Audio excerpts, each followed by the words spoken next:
মুসলিম যিনি ১৫ বছর আগে ইসলাম কবুল করেছে, আয়ুষ মালিক।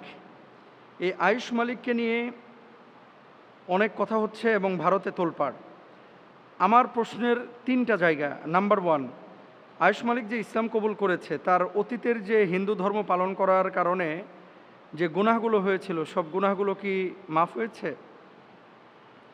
২ নম্বর বিষয়, আল্লাহর কাছে তার মর্যাদাটা কেমন এখন?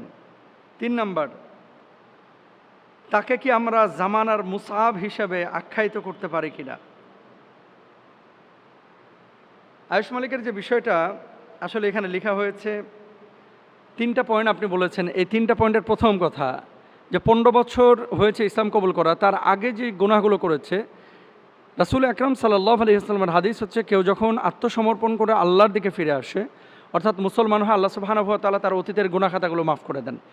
এখন ১৫ বছর, তার বয়স এখন ২৭, আমি যতটুকু দেখেছি ২৭ বছরে ১৫ বছর আগে যদি ইসলাম কবুল করে থাকে, তার যে বাকি সময়টা ২ বছর হোক, ৪ বছর হোক, ৫ বছর হোক, ১২ বছরের পরে যে গুনাহগুলো হয়েছে অবশ্যই আল্লাহ তাআলা তাকে মাফ করে দেবেন।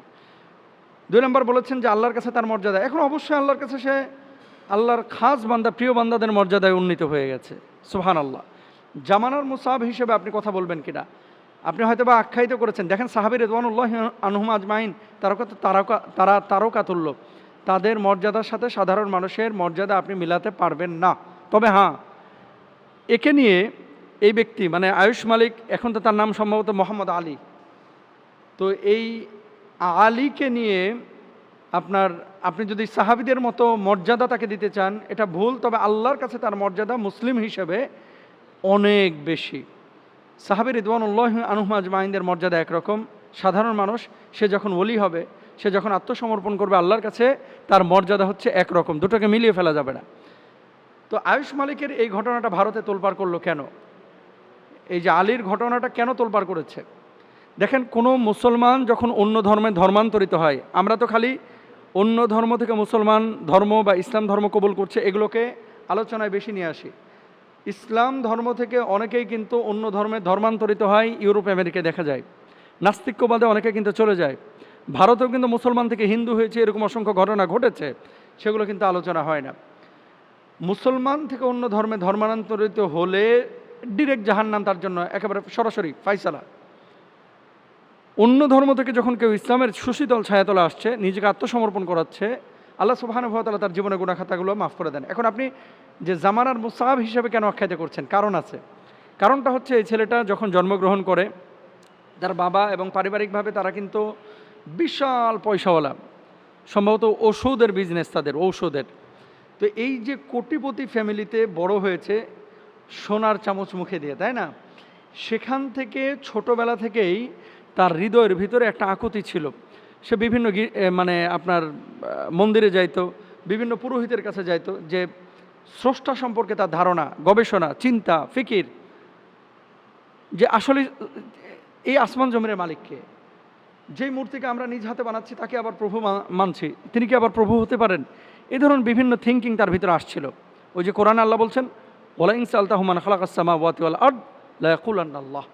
এই আসমান জমিনে যা কিছু আছে, যত প্রাণীকুল আছে, যা কিছু আছে, জিজ্ঞেস যদি করা হয় যে তোমাদের স্রষ্টাকে যদি জিজ্ঞেস করা হয়, তাহলে কি জবাব আসবে? যে আমাদের স্রষ্টা হচ্ছে একমাত্র আল্লাহ সুবহানাহু ওয়া তাআলা।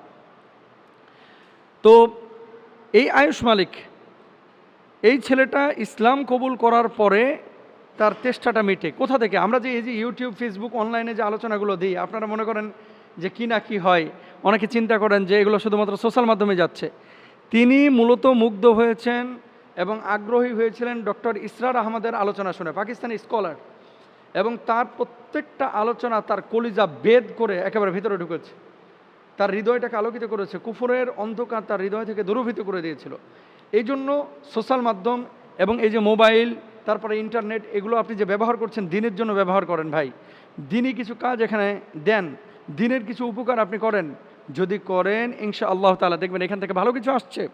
ইনশাআল্লাহ তাআলা এখান থেকে আপনার বিশাল একটা খেদমা আঞ্জাম দিতে পারবেন। সাংবাদিকরা তাকে প্রশ্ন করেছিলেন যে আয়ুষ, যদি তোমার বাবা এই কোটি কোটি টাকার সম্পদ থেকে তোমাকে বঞ্চিত করে, তুমি ধর্ম না ছাড়লে, তাহলে তোমার বক্তব্য বা তোমার ভাষ্য কী হবে? সে অকাট্যভাবে বলেছে যে আমি আমার শুধু বাবার সম্পত্তি না, আমি আমার জীবনটাও পর্যন্ত ছাড়তে রাজি আছি, কিন্তু ঈমান আমি ছাড়তে রাজি না। সুবহানাল্লাহ। তো মুসআব রাদিয়াল্লাহু তাআলা আনহু তিনিও তার এই প্রভাব প্রতিপত্তি বিশাল সম্পদ ছেড়ে ইসলামের শশীতল ছায়াতলে এসেছিলেন। এখন এই ভদ্রলোকে এই কাজই করেছেন। তো সে বলতেছে আমি জীবন ছাড়তে রাজি আছি, সম্পদ ছাড়তে রাজি আছি, কিন্তু ঈমান ছাড়তে রাজি নাই। বিশাল ব্যাপার। তো সেক্ষেত্রে আল্লাহর কাছে তার মর্যাদা অনেক বেশি। 7 বছর ধরে তার বউয়ের মুখ কেউ দেখে নাই, তিনি খাস পর্দা করিয়েছেন। অথচ এই আদালতে যাওয়ার পরে তার বউয়ের মুখ, চেহারা, এটা সাংবাদিকরা সোশ্যাল মাধ্যমে ছড়িয়েছেন। তখন তিনি জবাব দিয়েছিলেন যে আমার স্ত্রীর চুল মুখ 7 বছর যাবৎ যারা দেখে নাই সোশ্যাল মাধ্যমে, অনলাইন থেকে, তাকে আমি অফলাইনে নিয়ে এসেছি গত 7 বছর যাবৎ, অথচ তোমরা তাকে ফ্লাশ করলা, কাজটা কিন্তু ভালো হয় নাই।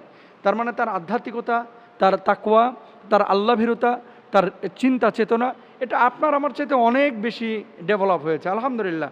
আমরা মুসলমান হওয়ার পরে তো নিজেদেরকে একেবারে ভাসিয়ে ফেলছি, তাই না?